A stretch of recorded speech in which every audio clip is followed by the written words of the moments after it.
Here comes old school. This is Old School Queenies Couples Podcast. Oh yeah. And I got a new hot topic for you every week. Yeah. I'm cutting my music down now. I'm coming at you live from my studio.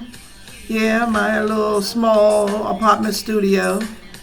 And thank you. I want to thank you for tuning in. So as I was speaking earlier, or at another time, that most of my couples relationship type topics is for subscription only. So you have to get an Apple subscription. But sometimes, every now and then here, we got the news that I have to report for free. And I'm going to share my poor people's news to you, to us, for us, and our history for us to learn about what's going on in the world and all around our area and our neighborhood and all like that. So, thank you again for tuning in, and take a listen. Take a listen at the latest. Take a listen at what I captured for you, for us poor people, for us, for all of us to share and learn our history as well. Thank you again. Yeah, this is old school to your new school. All right, let's start with this Cameroon refugee testimony on his experiences, what he went through, and being a refugee. And this is reported by NDGTV, I think it is. Okay, let's hear this. Becoming a refugee, forced to flee Sudan, Karam Hassan survived the perilous journey through the Calais jungle, narrowly escaping death. Today, he's a manager at L'Oréal Paris, and he shares his staggering story. And when I returned to Sudan after my studies in India, I was arrested because the government accused me of being part of an opposition group, well of opponent to the government. And I was put in prison for a while. Afterwards, they forced me to give information about people who live in my neighborhood, where I had to go twice a week to provide information. And at a certain point, it became very, very hard. It was unbearable. It was unlivable. And I decided to flee. His parents, who were bakers with 7 children, gave him their $3,000 savings. Via Egypt, he boarded a makeshift boat, spending 9 fearful days at sea, eating and drinking just once a day. His dream was simply to reach land alive. Les conditions de traversée, c'était... The conditions during the crossing were very, very hard. There was a lot of violence, a great deal of anxiety, both individual and collective, chaos, fear, and also a complete lack of hygiene. D'hygiène inexistante. We ate once a day, we drank once a day, but above all, there was the fear of not making it. La peur, en fait, de ne pas y arriver. Karam, the founder of La Voix des Réfugiés, which translates to the Voice of Refugees, recounts his incredible journey from Sudan to France in his book Un rêve plus loin, an ordeal that reshaped his life. Personne rêve d'être réfugié. No one dreams of becoming a refugee one day. No one leaves their country to go to another country just like that by choice to become a refugee. And behind every refugee, there is a cultural richness, there are talents, there are life stories. Behind every refugee, there is a mother, there is a father, there is a dream, and there is also a life before. Reborn in Arras, Karam learned French, studied political science, and joined L'Oréal. After 9 years apart, he reunited with his family. Okay, I'm going to repeat Poor People's News number 9. I think I had former Ghana President Rawlings, and he was complaining about the newly elected president that came after him, and that administration, how they mistreated him. Y'all need to hear this. This is Poor People's News. That's a little history and some truths that we need to hear. Just want truth to be out. I left all my life until I left all my life together with that of my wife until I left office, schooling officer, and until I left office in the year 2000. I never had a foreign account. Never. The CIA, the German intelligence, British MI5, your Italians, the French, all of you, go and look into every bank account. And to tell the world whether my wife and I ever had $1, 1 penny anywhere in any bank in any part of the world before I left office. I never did.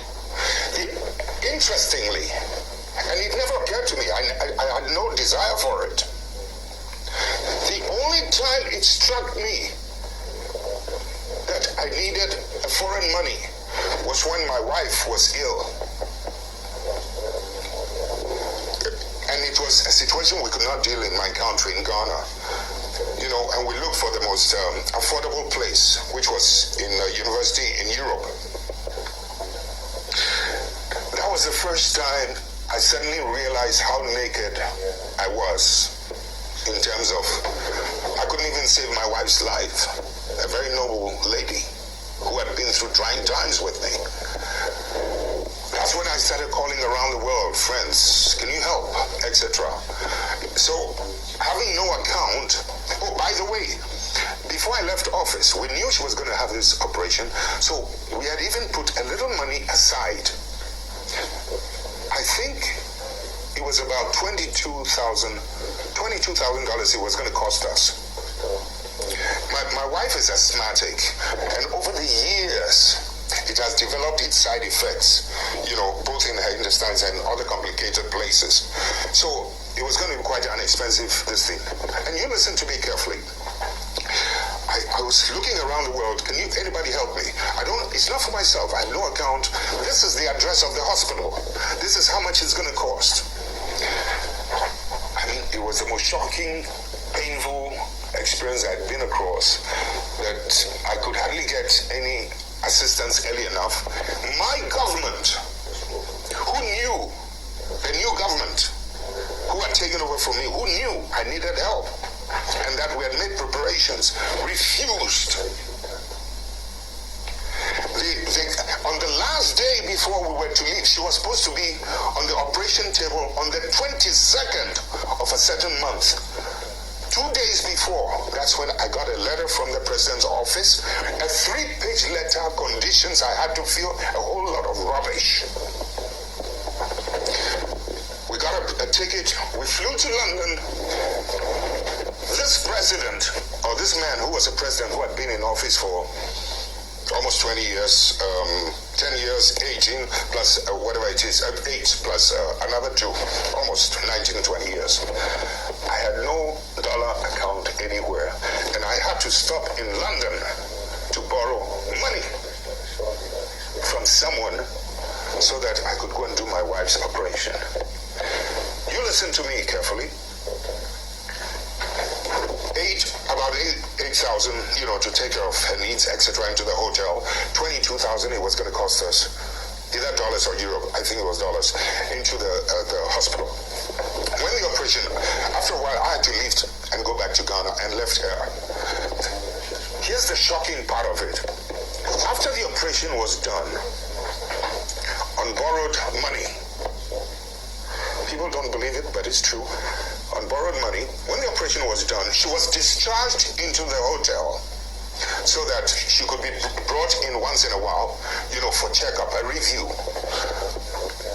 Can you believe that when the driver of the embassy under the new government informed the ambassador that I have to take Mrs. Rawlings, you know, for a review, the ambassador said no. In Switzerland, the Ghanaian ambassador, it happened in Switzerland, said no. The The driver was so shocked, he put the embassy car key on the table, went and used his own personal car to go and drive my wife to the hospital for the review.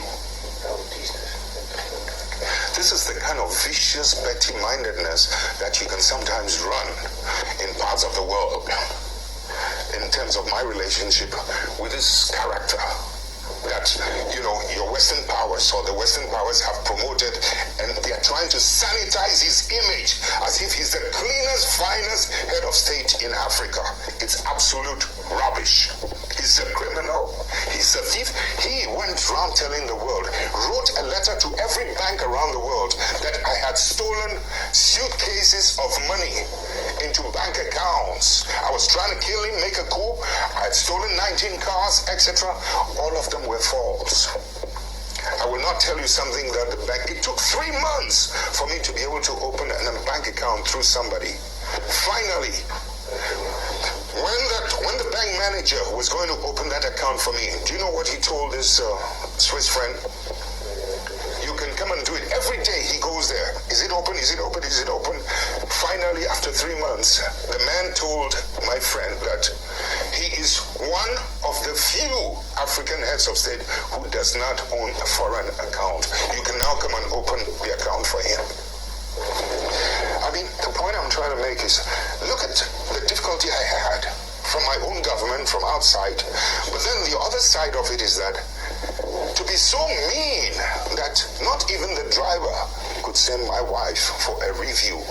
That ambassador, for being so mean, he was so mean, the government withdrew every protocol facility as a former head of state. I have to carry my own suitcases, never mind. They even tried to get Swissair not to give me protocol, and Swissair told them, hey, you don't do that. They try to campaign with other governments. Don't give this man protocol facility, etc.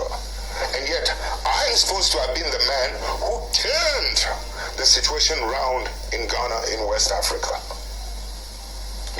So in effect, what I'm trying to say is that we've had a pretty rough time, but the more you show hatred towards your opposition, sometimes towards us, the more you get promoted in some parts of the world. It's not healthy. I mean, we must begin to stop treating oppositions and ourselves as enemies. We must begin to rather engage in constructive relationship, constructive criticism. And I don't have no time to play with truth or to be diplomatic. To hell with you diplomats and your foolish diplomacy. Speak straight words. Because those are the words that will bring about a change, not this delicate language. I want to be politically correct. How in the hell can you be politically correct when you're blind, deaf, and dumb and destroyed by your enemy? To hell with you and your political correctness. Be a man, be a woman, and speak the truth, and then die on that truth if it comes to that. And you're all arguing and fighting with each other over a term that does not apply to you. Christopher Columbus is not our origin, so he can't call me a West Indian. Neither is Africanus our origin. So you call yourself an African. You are not an African. You were before there was an Africa.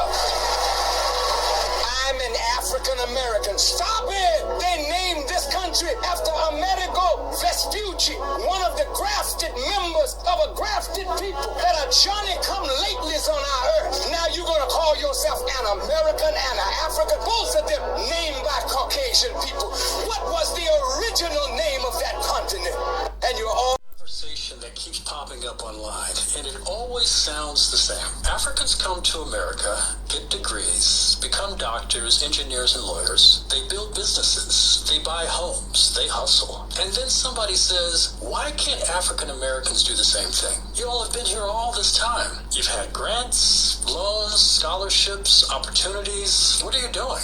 And then the other side fires back and says, hold on, immigrants get opportunities we don't get. The system treats them differently. And just like that, we're in a fight. But before we pick sides, let's slow this down a bit, because there are facts here, and then there are some assumptions as well. So, first fact, many African immigrants in the United States are highly educated. Nigerians, Ghanaians, Kenyans. Consensus data shows some of the highest degree attainment rates in the country. That's real. But what doesn't quite get said out loud, immigration, at least to the U.S., is very selective. You don't randomly show up in America on a student visa or a skilled worker visa. You qualify. You're vetted. You often already have an education, English proficiency, financial backing, or professional credentials before you land. So we're not comparing average populations here. We're comparing a pre-selected group of high achievers to a population whose history in this country began with enslavement. That's not really a fair baseline. Now let's deal with the other claim. Are immigrants getting special grants or free money that African Americans can't access? Broadly speaking, no. Federal aid like Pell Grants and student loans are available to citizens and eligible non-citizens. In many cases, new immigrants don't even qualify for certain benefits immediately. Undocumented immigrants definitely don't. So the idea that there's some secret pipeline of government money just flowing to African immigrants over Black Americans doesn't hold up under policy reality. But here's where it gets a bit deeper. African Americans aren't just Americans who didn't try. We are descendants of people who were legally blocked from building generational wealth for centuries. Slavery, black codes, Jim Crow, redlining, exclusion from home loans, underfunded schools, mass incarceration. And if you think about it, that's not even ancient history. Redlining maps exist into the late 60s. Some of your grandparents, definitely my grandparents, were directly affected by that. You can't compare outcomes without comparing starting lines. Now, here is the uncomfortable truth on the other side. Some African immigrant communities place extreme emphasis on professional careers. Doctor, engineer, lawyer, nurse. Failure is not an option. The cultural pressures produce results, but culture doesn't form in a vacuum.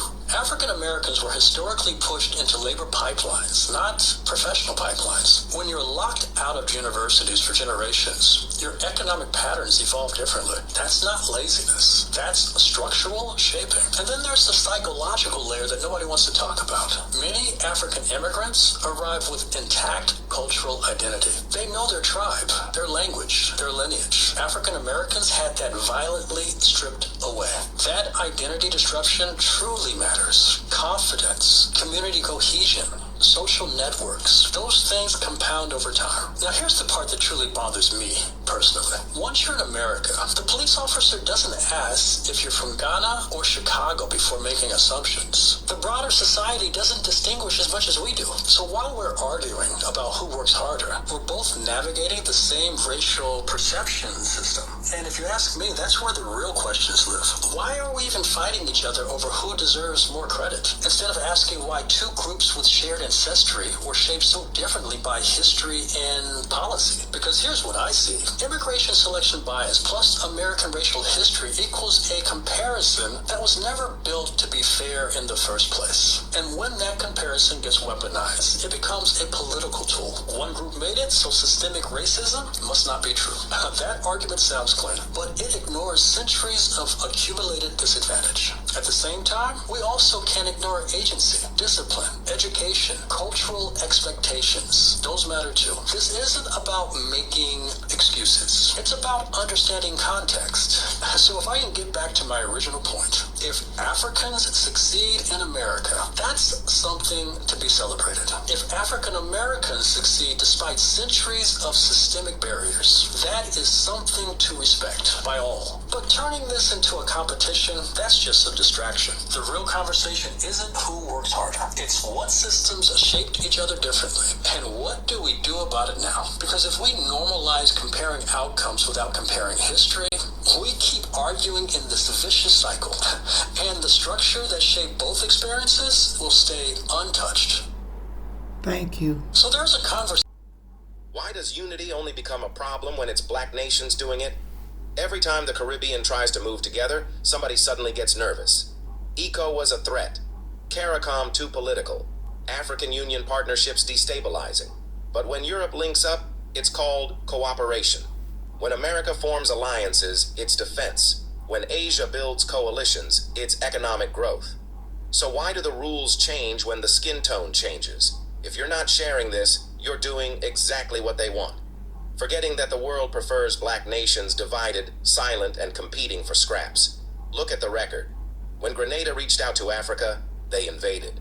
When Haiti beat Europe, they punished us with sanctions and shame. When the Caribbean tried a shared market, they flooded us with foreign goods to kill it. Every attempt at unity has been met with fear, sabotage, or debt. Ask yourself, why is it dangerous when black nations cooperate? Why do they only preach solidarity when it keeps us weak? And who really benefits when we stay disconnected? Because deep down, they know what our ancestors knew. If the Caribbean and Africa ever fully unite, the global balance shifts forever. Comment your flag. Should black nations build their own alliances without asking the world for approval? Share this if you know. Power isn't given. It's built together. Ugandan opposition leader Bobi Wine says he has fled the country to escape a military manhunt following last month's disputed presidential election. In a video posted Saturday, an unshaven Wine told supporters, "By the time you see this video, I will have left the country. At the right time, I will come back and continue with the cause." Wine went into hiding shortly after the January 15th vote, which official results show President Yoweri Museveni won with 71%.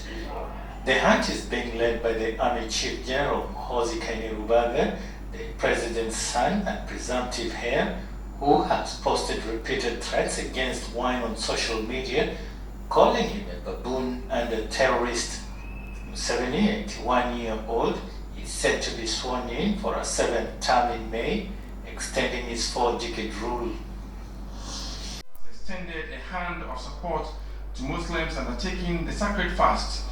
The delegation's first stop was the office of the National Chief Imam, where he called on the general public to use a period of fasting and reflection to strengthen the country's economic progress. Our diversity should not give rise for conflict and turmoil. Rather, in this place, we must always be supporters of each other. Let us not be proud of where we have come from. If we want to be proud, let's be proud that we are those who are pious people. Leader of the delegation, Minister for Local Government, Chieftaincy and Religious Affairs, Ahmed Ibrahim, says the support reflects government's recognition of the sacrifice Muslims make during Ramadan and its commitment to supporting vulnerable households. In times like this, when we are in the holy month of Ramadan, His Excellency the President knows that His Eminence is not reigning on his own. He is holding part of the contribution for the development of building the Ghana we want. Knowing very well that he's like a big tree where all birds come for feeding. So His Excellency said he knows in 3 days' time there will be Eid. Once a lot of people, both rich and poor, will be trooping to this house, we must come and show his generosity to his Eminence. Beyond the symbolic gesture, the support is expected to ease the burden on many families observing the months-long fasts. Ramadan, marked by fasting, prayer, and act of charity, remains one of the most significant periods on the Islamic calendar, bringing communities together in reflection, sacrifice, and generosity. That'll take us on to our second break for this bulletin. All right. This is my Poor People's News, where I capture some clips from different news media and share. So I'm sharing. It's a repeat and it's old news, but let's continue with some Africa news, okay? And then I'll get to the latest on the war or something.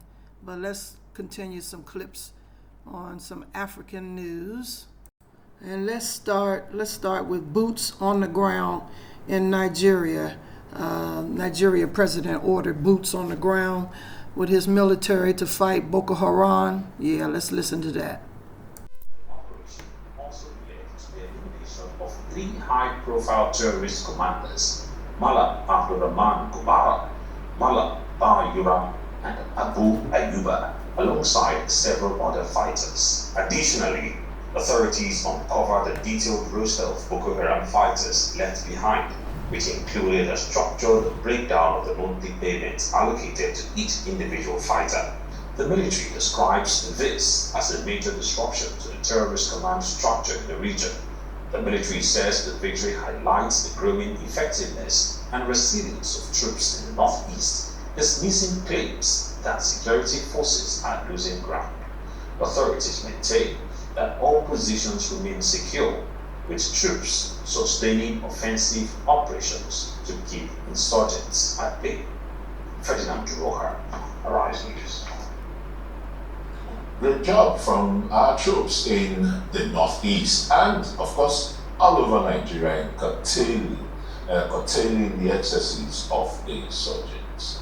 The Arewa Consultative Forum is raising concern about the worsening insecurity in Nigeria, particularly in Borno, Plateau, and earlier attacks in Katsina, Kwara, Niger, Zamfara, and other states, warning that the country faces a potent existential threat due to the complacency of the government.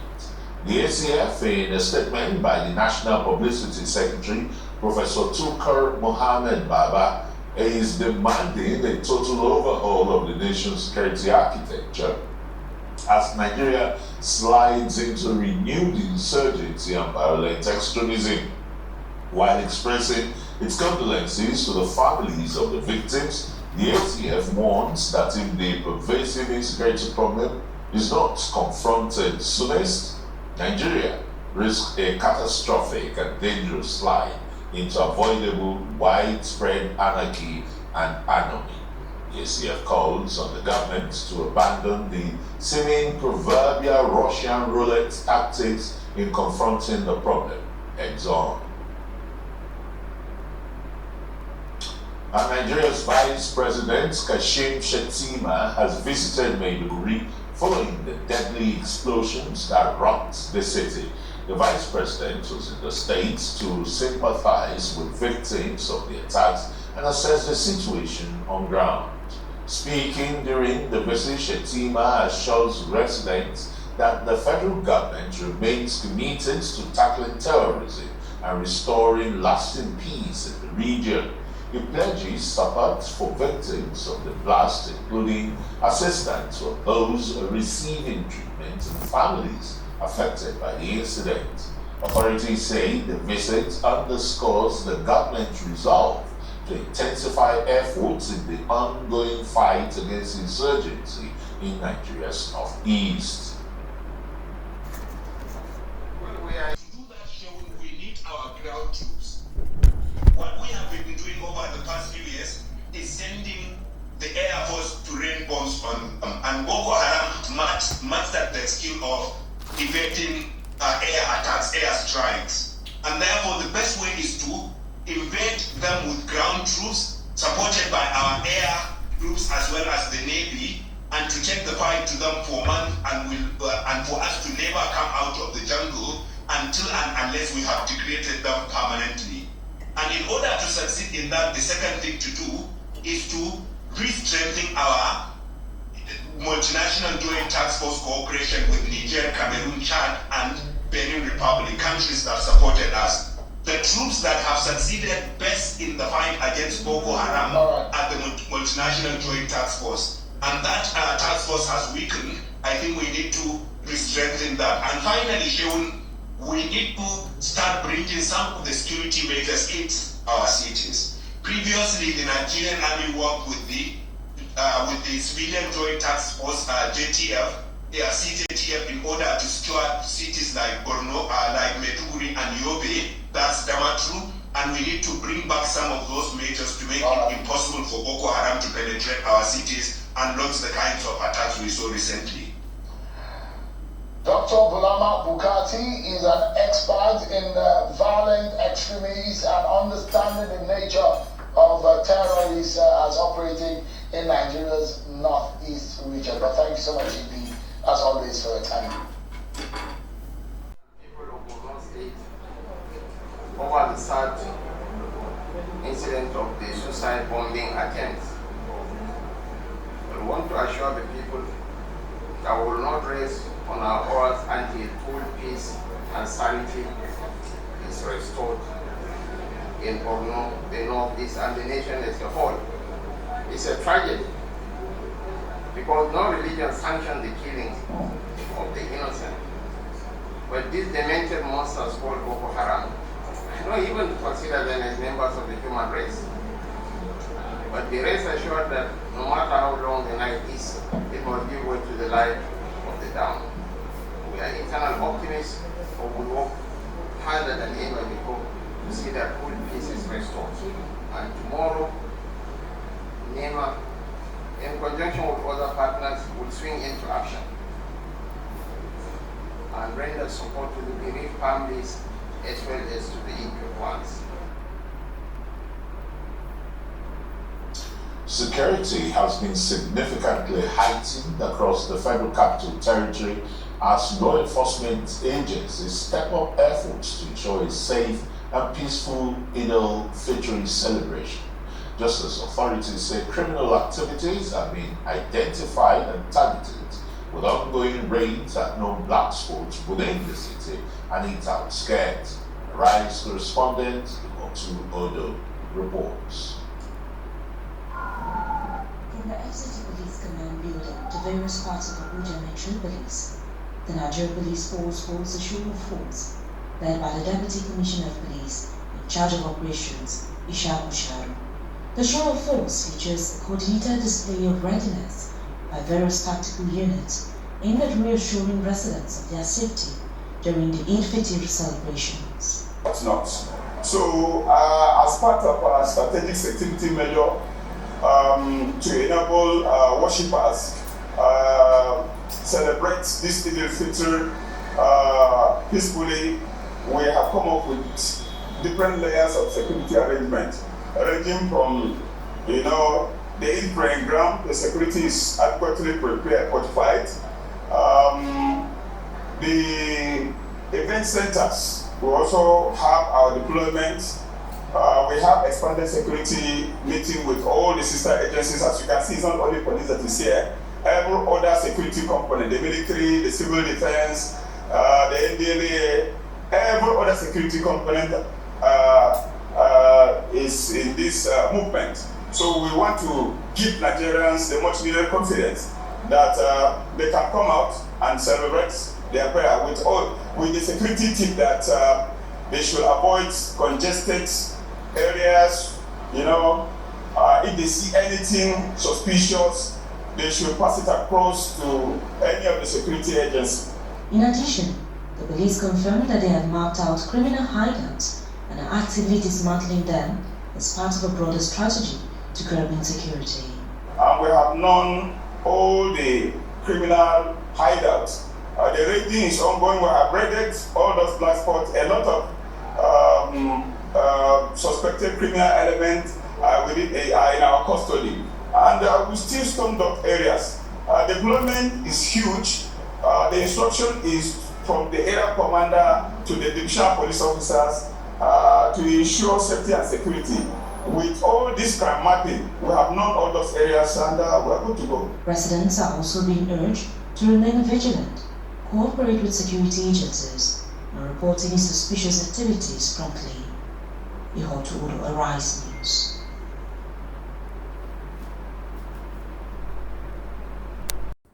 So yeah, I'm here in Ghana, and it's peaceful. The Eid Al Fitr Muslim celebration, where they're breaking their fast, is really peaceful here, and I hope Nigeria succeeded and with the police and all, making sure that they had peace over there. So yes, and happy celebration for peace. And that's all we want. We want peace, period, all over the world. We want peace, and peace with our religion, within ourselves. We are both Christian and Muslims are allowed to celebrate in peace. Thank you. Okay, so I'm leaving Nigeria's boots on the ground, and now we're going to South Africa. They got boots on the ground as well, and policing them. So you need to hear a little bit about what's going on in South Africa. We're leaving Nigeria, now let's go to South. There seems to be this push or message from the South African police as well as the defense force to say that we've learned from this and we're going to be better. Will that be the case this time around? Let's talk to our audience that have come through tonight to give us their sense of what the reality is on the ground. Sir, your name and where are you from? My name is Mr. Bishop from the community of Eldorado Park. We heard the chief of the South African National Defence Force today saying that we will enforce by any means the law and order. How does that make you feel? It's a bit concerning, although coming from the community of Eldorado Park, we welcome any form of intervention because we are in a desperate position. We've tried everything and nothing seems to have worked. Our concern is that we are throwing force at really what we believe is a social problem as well. We believe that there are not enough jobs, our children don't have opportunities, and because of that they're being exploited by gang leaders and so forth. So as much as we're throwing the force, we live in communities where these young boys grow up in front of us. So we know that there's a lot of good in them. They have only just been exploited and used for the incorrect manner. And what we don't want is the criminalizing of all our children in our community, right?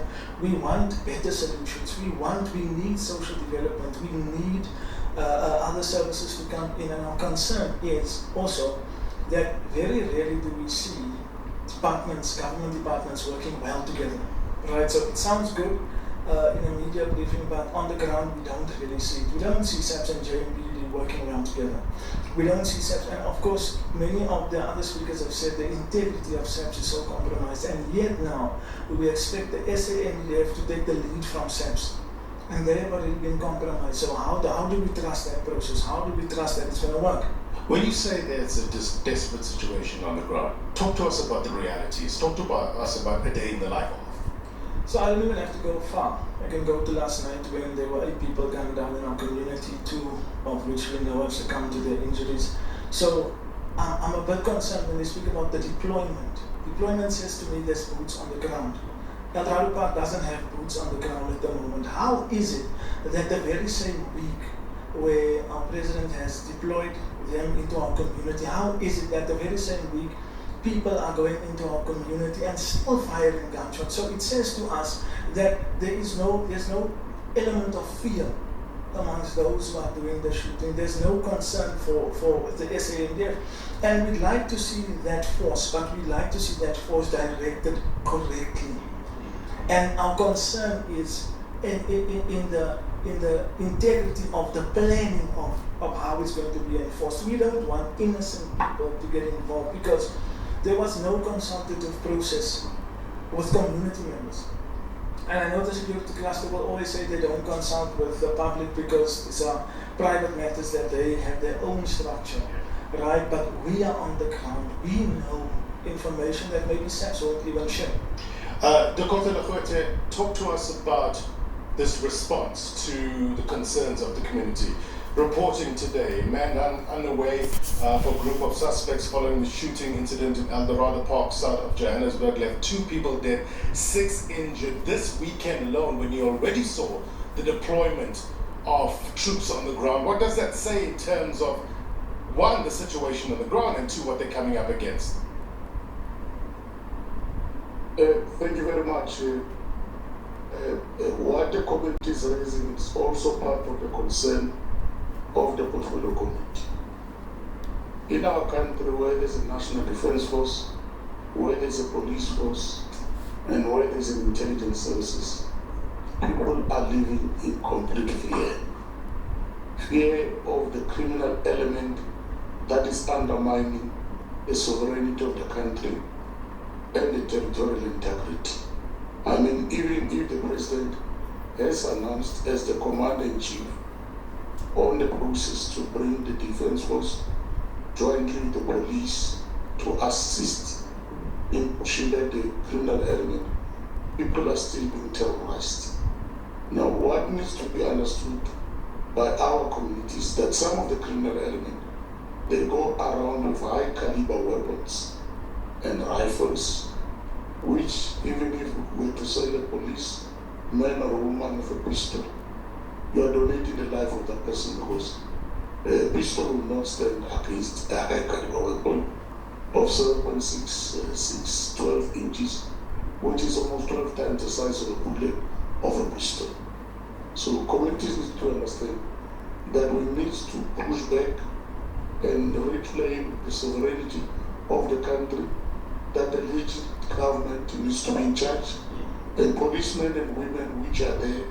That's why we also encourage that as a long term, we need a multidisciplinary approach wherein justice comes in through the prosecuting authority, wherein social development comes in through social and psychological support, where we also get the border management authorities, because part of the crime that is happening, in particular for illicit substance, it's part of the trans-border crimes, which some of them are committed by people who are within our country, not having proper documents, not having proper registration, they're not even in our home office system, and they allow them to trade and do other things. And some of the things they trade are illicit goods, which are a threat to our children and the future of our children. We also need the Department of Labor. I heard one committee member say we need to deal with the economy of gangs, including the recruitment. Part of the stopping the recruitment, I agree with that committee member, the pastor, that we need an national artisanal program and skills program to ensure that we empower people that they can do things on their own, become entrepreneurs who can ensure that they take care of themselves without relying on the gang economy or gangster dictatorship that is happening. Mr. Professor, you use the word often the community needs. How do we make sure that this happens? What sort of pressure can Parliament put in order to make this happen? Look, we have programs of seekers, but I think seekers alone will not be able to assist us with the problem that we have according to Statistics South Africa, where over 10 million young and economically active youth are unemployed, and some of them are without skills. So we need to start the Department of Labor, our CETA programs, our institutions of higher learning needs to help us in terms of research and science to find the best way, which will be a win-win for us as a nation, and ensure that young people who are in the future get the necessary skills which can provide for their basic needs, including entrepreneurial skills, artisanal skills, and ensure that we build our own economy out of our own people with their own hands. Because currently, as cities, some of our young people, some graduates, and some with proper education are on the streets because there are no job opportunities. So what we can do in abundance to ensure that the country with natural endowments like us is to build a strong artisanal community that will be able to do the secondary processing of the natural endowments we have. Because currently the whole chrome goes royalties abroad, the whole diamonds, the whole gold. I mean, we need a secondary processing. And that particular secondary processing means that we need to get at least 10 to 20 mining TVET colleges that will train those skills. We need to build entrepreneurship and give them startup grants and funding to start businesses as young people, so that we don't make them dependent on the society and make them vulnerable. So that I guess is the ideal, right? And it's important to have the ideal because you know what we're aiming for. But is it happening at a pace that is effective on the ground and makes a difference in the community? When you were talking, Mr. Lokwete, I saw a whole lot of heads shaking here. You were one of them, ma'am. Your name and where you from? Good evening, my name is Chanel George. I'm from Eldorado Park. I am shaking my head, yes, because one thing that I heard the minister mentioned earlier. The chairman? No, the minister in the media briefing. Okay. He said that this operation, he mentioned coordinated quite a few times in his briefing. Coordinated with who? Is it only the security cluster? Because coordination, this pandemic needs a holistic approach. So where's DSD in all of this? Where's Department of Education in all of this? Where's Department of Economic Development? The minister spoke about the CETAs, and CETAs are failing. So surely by now, he mentioned all the relevant departments, but surely that should have been included in the plan in the first place. The second thing that concerns me, which the general mentioned in the media briefing, is that the rules of engagement are yet to be determined. But the operation is live, so you don't know who's in command, if it's SAPS or if it's the military. So how do we start off on that foot already where we don't know who's in command? And what is the strategy in place? Which they speak about intelligence-driven. Intelligence from which source? Because as the previous panelists mentioned, our SAPS is corrupt. There's no hiding from that. So where are you getting your intelligence from? Are you using this very intelligence to do these operations? Because at the end of the day, 823 million is a lot of money. We don't want to sit here a year down the line and it was a futile exercise. Prof, let me bring you into the conversation. Again, I guess the question becomes how much information is too much information. Again, you don't want to give away too much of your strategy at the risk of being ineffective. What should the community know about such operations? Well, it really concerns me listening to the community members and that their voices have not been incorporated into this planning. One of the things, I've just done a big research project with our Defence Force and interviewing soldiers. One of the things that they say they lack the most is tactical intelligence, and that is intelligence from the ground, from the local communities, that enables them to be effective in their planning and execution of their operations. So to me, what I'm hearing is that is not happening. So this is a critical issue that needs to be addressed immediately. Otherwise, this operation is going to be a failure, and you're going to see, as we saw in the DRC, that our soldiers will be ambushed because they do not have the information that they need to have a coordinated strategy in the execution of their plans when they are trying to combat this gang violence or combat the illegal mining. Ma'am, your name and where are you from? My name is Althea. I'm from Tukumsaras. There's a perception that the community is not welcoming the army. That perception is wrong, and we should address that perception. The community is desperate at this point that they will welcome any kind of help to assist us in our communities where 15-month-old babies are shot, dead and left on the street. Our community, our streets are bleeding. And this is a temporary solution. In Tukumsaras, on the 14th of February, the illegal miners kidnapped my cousin's son, and they found his body a week later in a shaft, while there is a task force in Krugersdorp for illegal miners that didn't show up. So what will be effective about the police working with the army when they come in? We are not sure. Like everyone has said, there's limited information. But however, the perception of us not welcoming them, that is wrong. Again, I will say, we are at a desperate point where we want safety in our communities. You know, the video that has been shown the entire time, that clip, that is not us. That is not all of us. Our communities have educated people. Our communities have, Stephen Pinar comes from Westbury. We have educated people. We have people that want peace. We're not only a community of violence, and that is the perception that also needs to stop out there. If they want to really curb this crime, this gangsterism, start at the top as well. In your parliament, like the Ad hoc committee has proven, the main top dogs are sitting in parliament. Who is supplying these children, our children? Who's supplying them those guns? Given the realities on the ground, realistically, what would success look to you and your community after a year?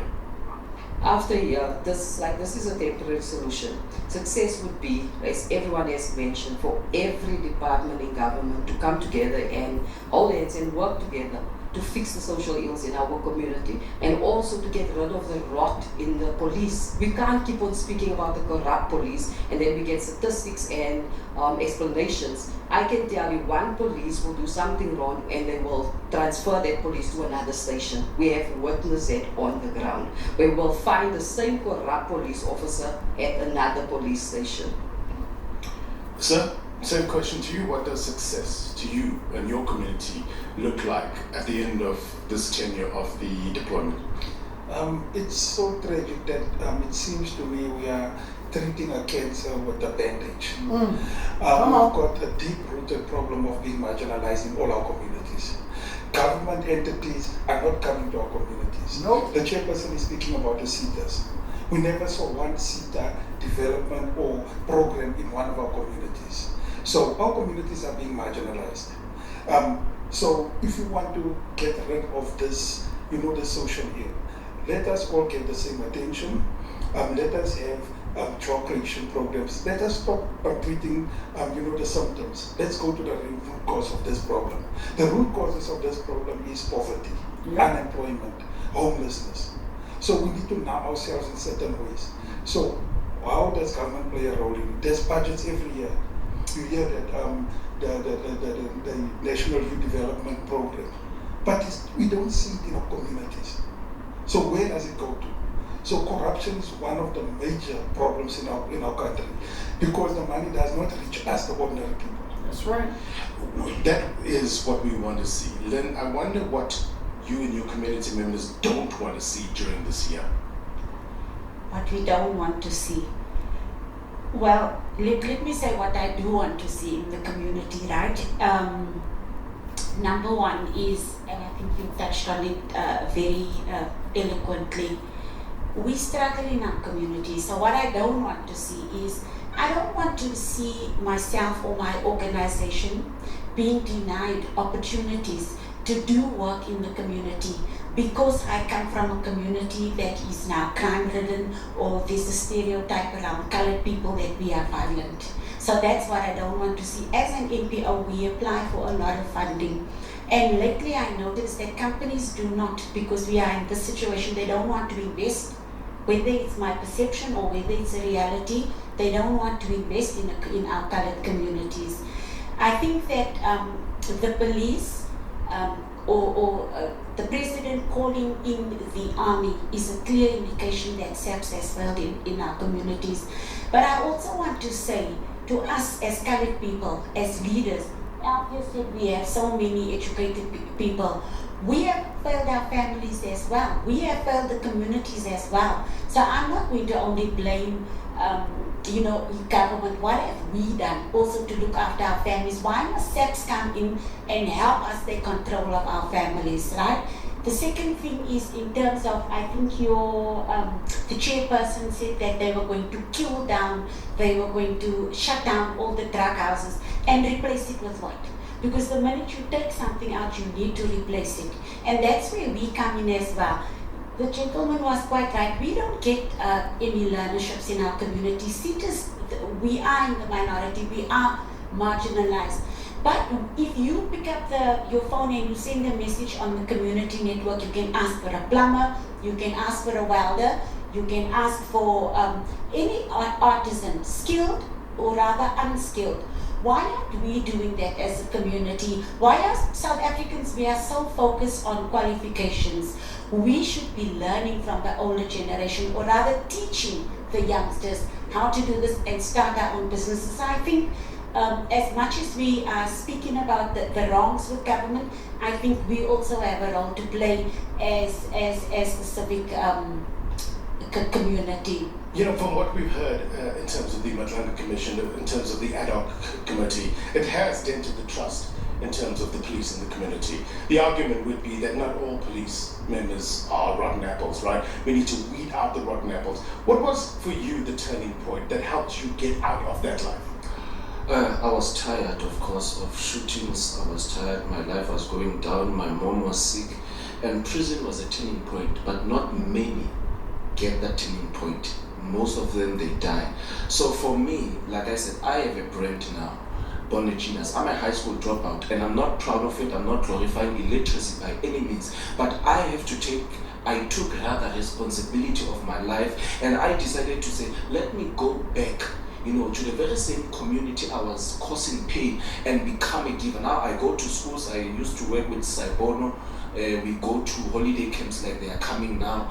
We go to speak these young people. But let me put it this way, like, home is the heart of society, and out of it flows the issues of life, unless and until we address things at home. And now look at what the government is doing. Can I say that's this last point?